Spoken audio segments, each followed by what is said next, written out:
உங்கள் favourite TV ஷோக்களை இனி miss பண்ண தேவையில்லை. ZEE5 இல் முற்றிலும் இலவசமாக காணுங்கள். இங்கேயும் எப்பொழுதும். சாமுண்டீஸ்வரி, ரேவதியையும் கூட்டிட்டு வந்திருக்கியா?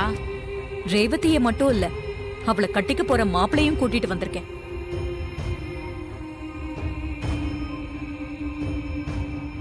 எதுக்கு இவங்க எல்லாரையும் இப்ப கூட்டிட்டு வந்திருக்க?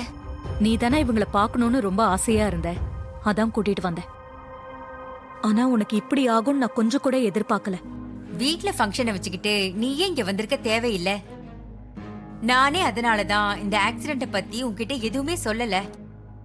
ஆனா நீயே எப்படியோ தெரிஞ்சுக்கிட்டு வந்துட்ட.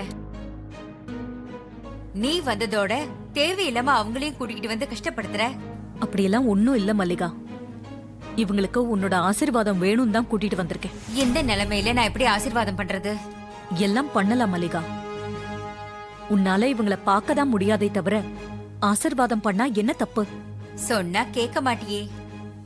ரேவதி, மல்லிகா கிட்ட ஆசீர்வாதம் வாங்கு.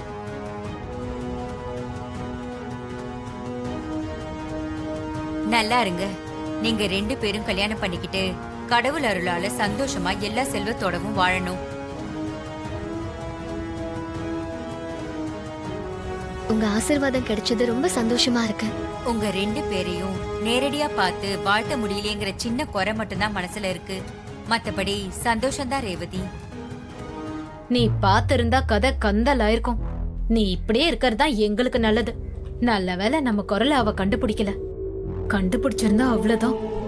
கவலைப்படாதீங்க மேடம், கூடிய சீக்கிரமே உங்க கண்ணு சரியாயிடும். ZEE5 ஆப்பை டவுன்லோட் செய்து அனைத்து எபிசோடுகளையும் இலவசமாக பாருங்க.